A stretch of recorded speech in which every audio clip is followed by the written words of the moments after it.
So, Erika, first of all, I have to say welcome back to the podcast since you've been on a couple of times. And I'm really excited to get some of your thoughts today on a lot of ESG topics. So, first of all, thank you and for taking the time to come on, and welcome back.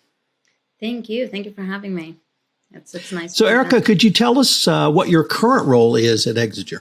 So I just recently actually was appointed, I guess about 6 months ago, to be the global head of our third-party and supply chain risk management solutions team.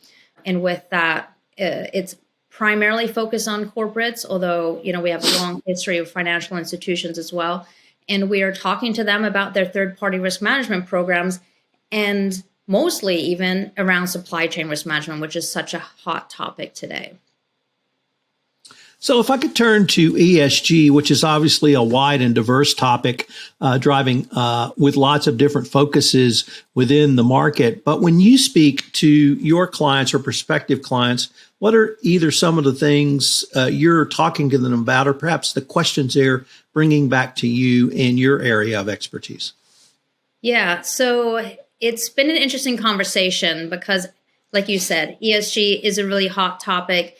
And what I hear mostly and what I read about mostly is really about how companies are evaluating themselves, or how investors are evaluating companies, and what they are doing for their people, for their community, where they're doing business specifically. But when the people that I speak to are the ones who are the gatekeepers of the third parties, and they're getting questions from their stakeholders, which is great. And it is more of an evolving new question that's being asked, is like, okay, that's great that we're doing these things. We're still trying to figure out what our values are. How are we, helping our employees or our communities or the environment as a whole? But these third parties are an extension of us. And so are we holding them accountable in any way? And are they following our values?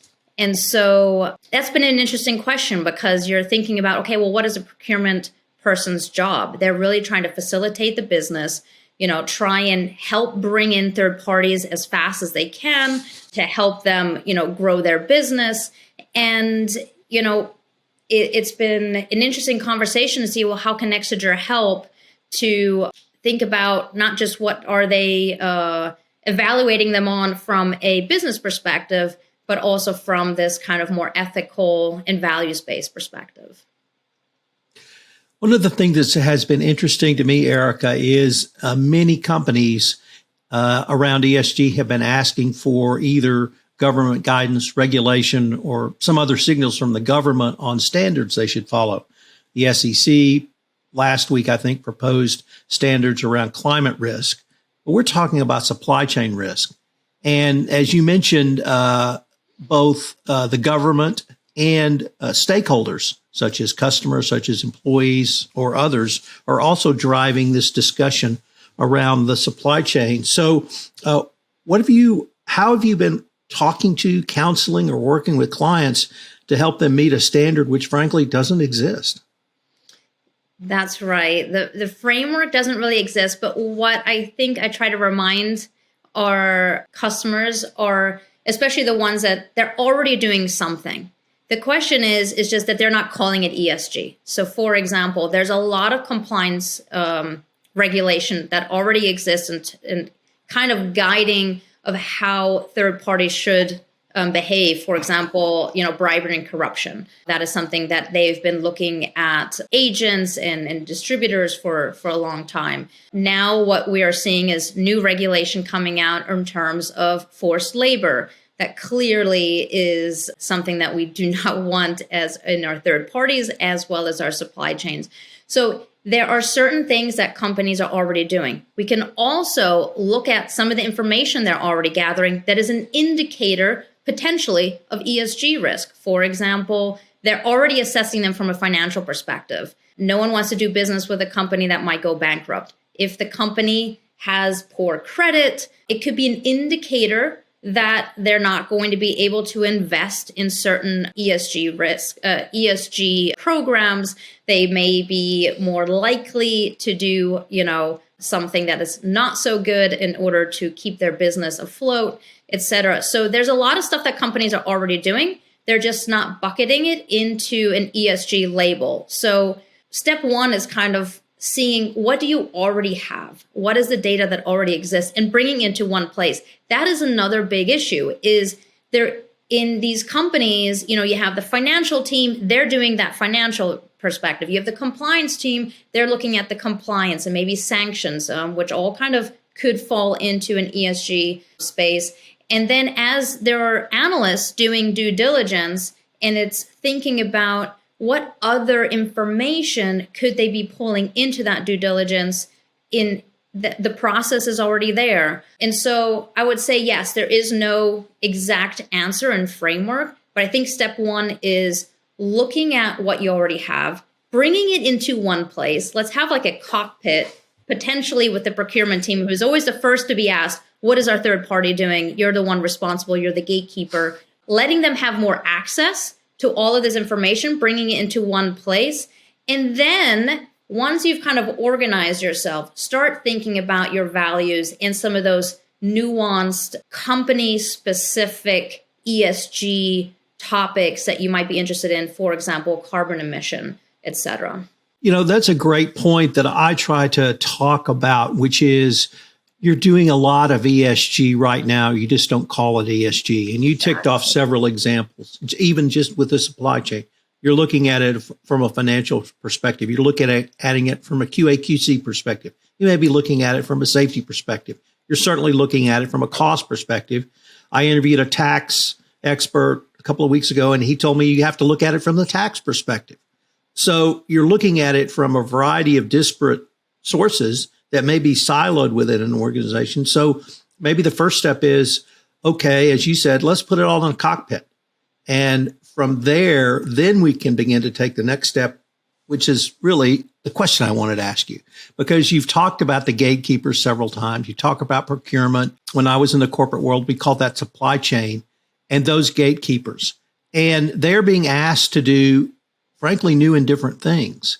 And if we can get everything in the cockpit, how do we keep them from literally being overwhelmed with information? Are there technological or other solutions, or even different ways to look at it, that you either advocate or counsel clients on to help them then, after they've gathered the data, begin to make sense of it? Absolutely. So Exiger actually did a study recently with a company called Stacks LLC.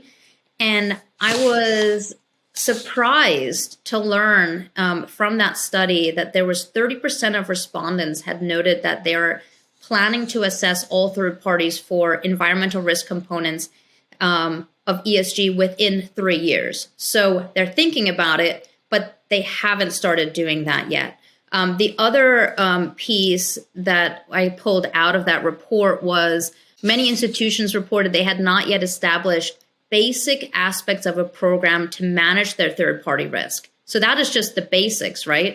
And 35% of respondents had stated that they had established tech-enabled solutions to manage risk, with a further 42 saying they are still in the process of implementation. So I think with all of this information that we're talking about and seeing where people are today and how they're doing it, many are still doing it manually, managing via email, managing with Excel. The only way to do all of this, you have to start talking to technology. A lot of the companies I'm even speaking to are saying they want to build it themselves.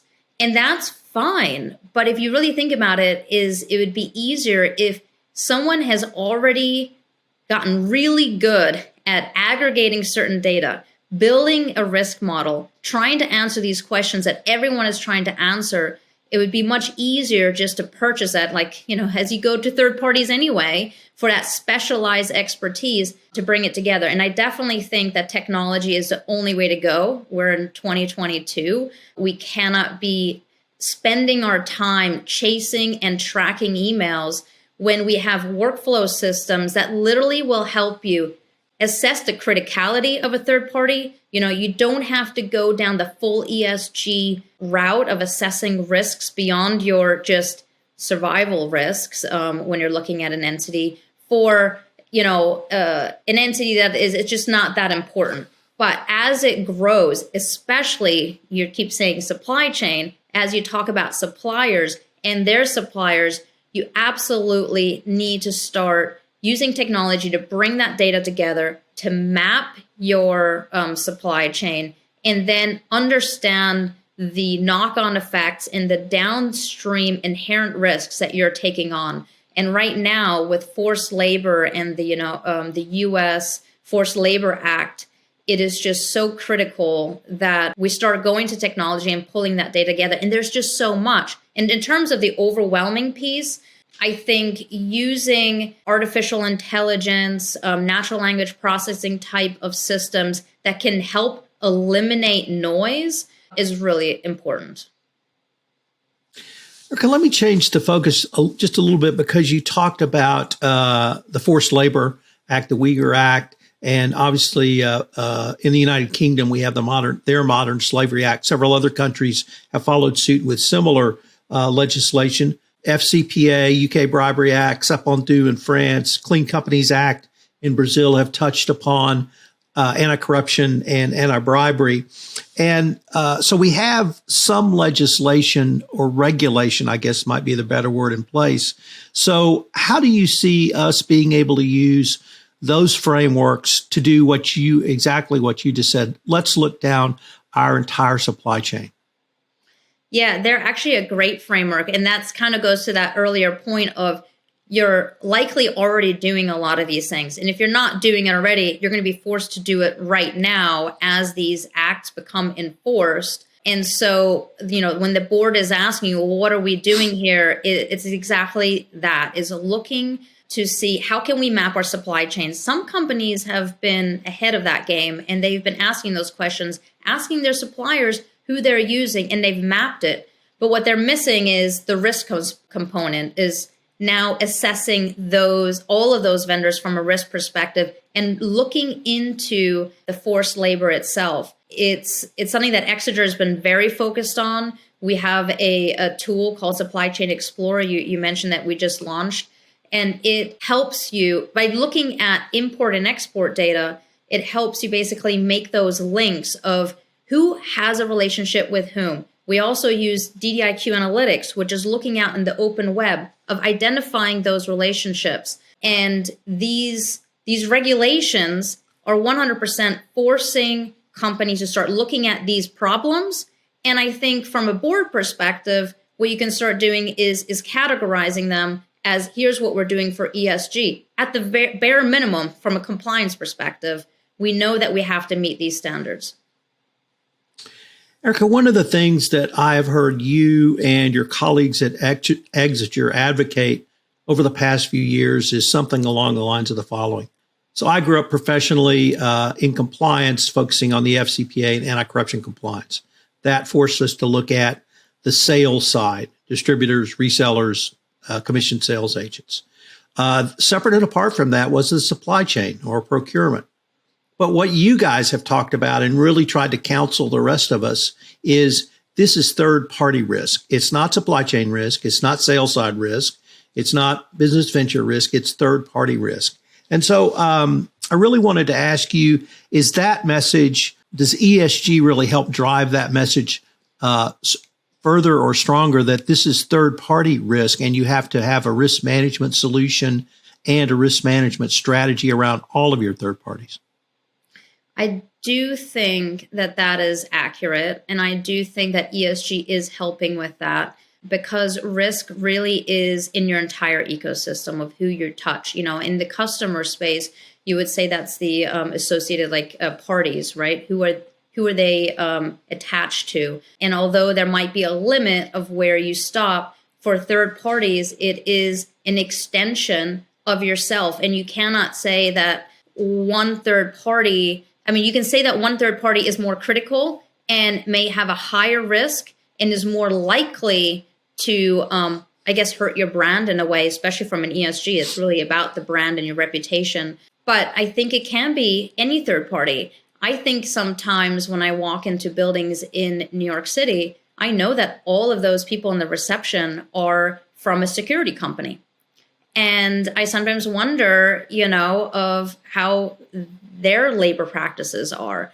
Are they working triple shifts in a sense, and should have better rights there? And then I think about down the line, other third parties that you may be doing business with in other countries, and those countries that where child labor is maybe more acceptable. I mean, I think sometimes even my grandmother, she was a child on a farm. And I feel like she was born literally to help on the farm. That is what, to a certain extent is child labor.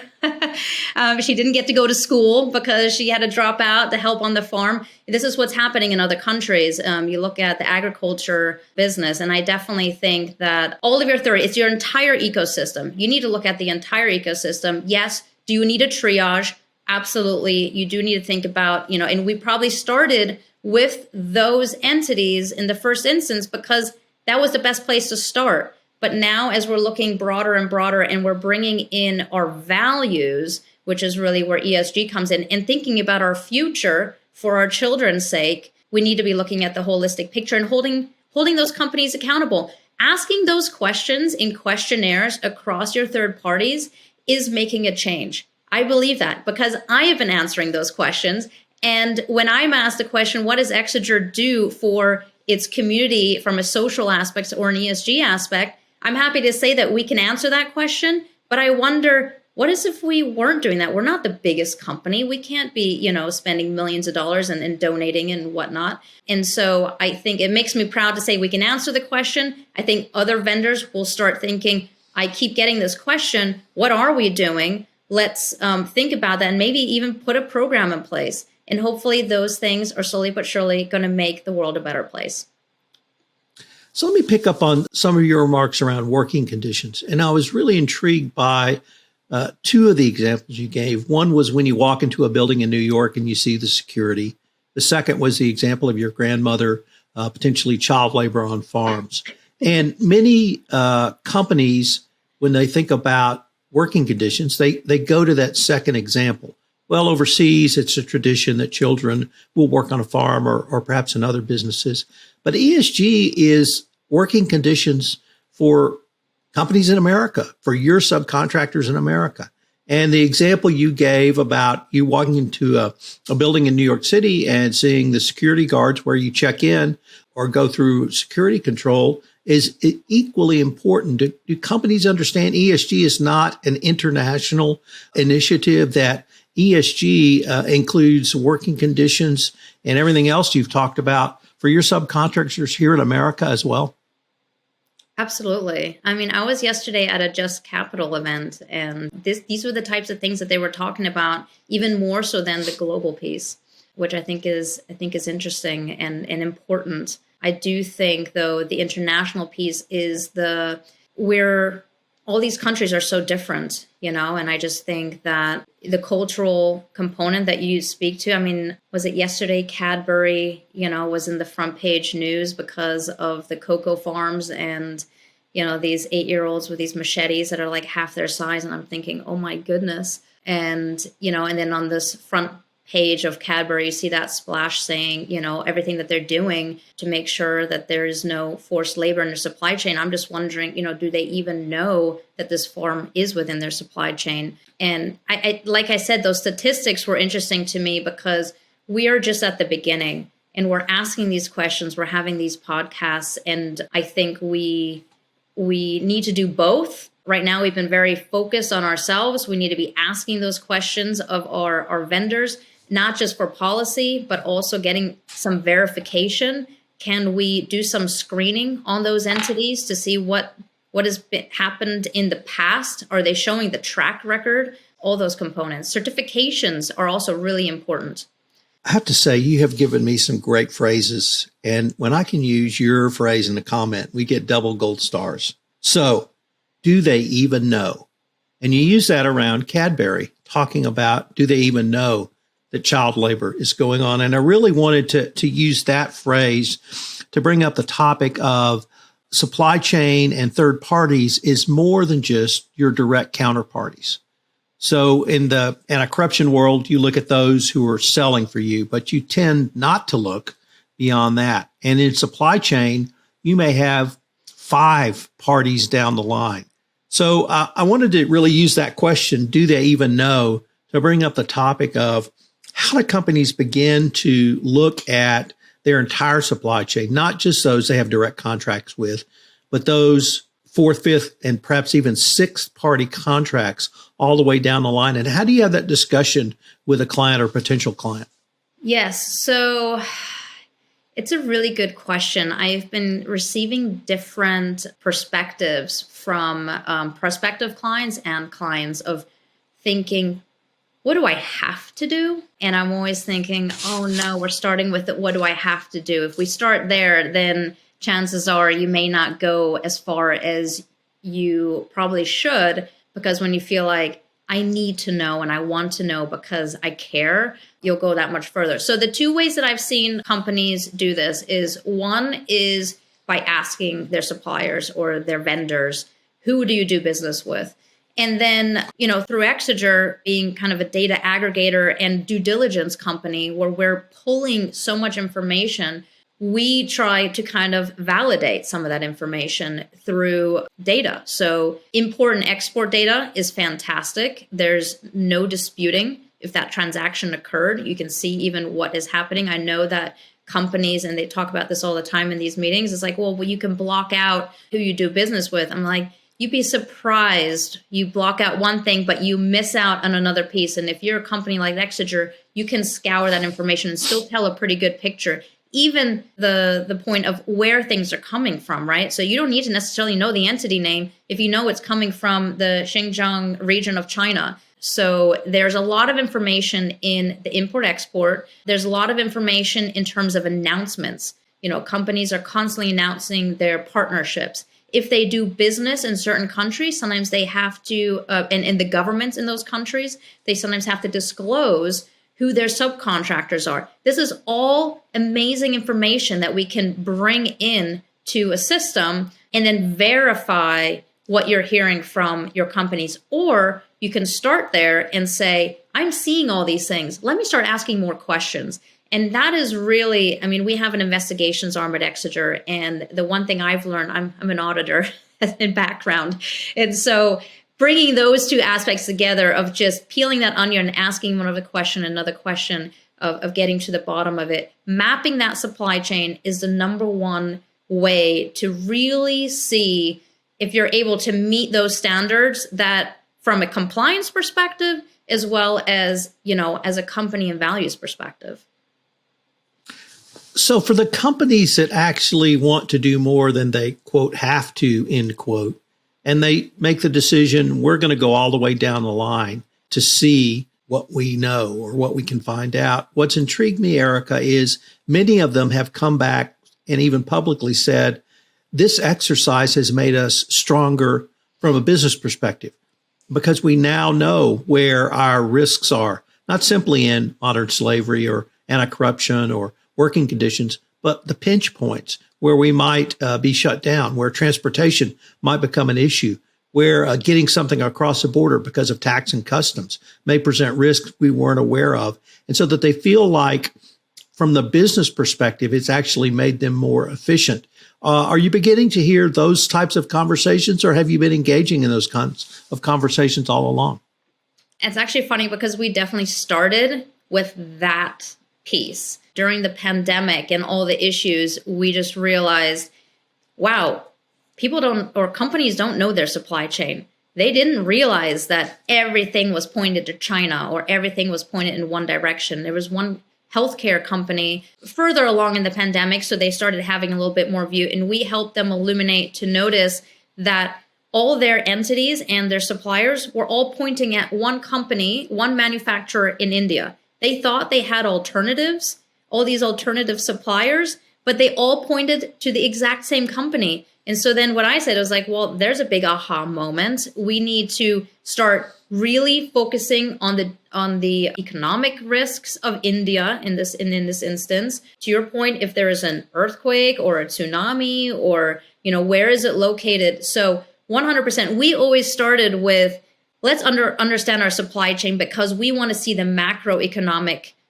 impacts that may have. You want to be, from a competitive advantage perspective, the first to be in the know. So if you have a manufacturing site in a certain region of the world, you want to be the first to know if there was some sort of weather issue, a climate issue, a geopolitical issue, transportation, like you mentioned, or even a pandemic, hotspot in the moment, and then know how to quickly react. And that has been the number one reason to why we've been engaging in terms of supply chain risk assessments. And now, having had those conversations and already talking about that mapping, bringing in ESG has been that much easier. And I think that goes for any new risk. I don't think ESG is just going to be ESG. It's like any of these acronyms we start adding letters and letters. Yesterday, I know leadership could go into governance, but really leadership is such an important component of everything in ESG, and it almost could deserve its own letter. And so the more information in terms of where things are, who those companies are, all of this kind of like biographical information, you can then start layering on the risk question, any risk that you're interested in, but you need to have that framework and understanding of where and the mapping, I think, in order to create that picture. You mentioned earlier Supply Chain Explorer, and I wanted to ask you about the Supply Chain Risk Detection Platform, if you could perhaps say a few words about that. Yeah, so thank you. The Supply Chain Explorer is super exciting. It's our new product that we've launched. And what it allows you to do is, in a pretty quick, instant click, you can look into any entity in the world's supply chain. But what we've done at Exiger is we've layered on the risk piece. So all of the entities within the platform also will have a watch list hit attached to it, if there are any, which will give you then a very quick view to say, oh, wow, this entity has this supply chain, and down the line, there appears to be some risk. Let's look into that. Let's do some more due diligence.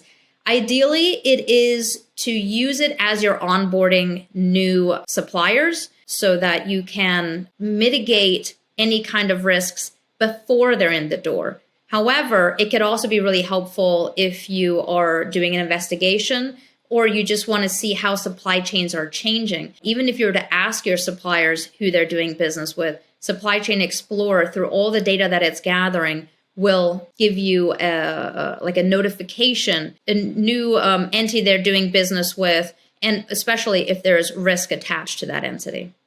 Erika, unfortunately, we are near the end of our time for this episode, but I was wondering if our listeners wanted any more information on Exiger or really any of the topics we've touched on in this podcast. What would be the best way for them to do so? So you can definitely go to Exiger.com. There's a lot of information about what we do as well as how to get in contact with us. But I'd be happy to take anyone's email directly at epeters@Exiger.com. And if you're interested in your supply chain, you can access an early free trial of Supply Chain Explorer in May if you sign up through our website. Well, Erika, I wanted to thank you for taking the time to visit with me, and I look forward to continuing this conversation. Thank you, Tom.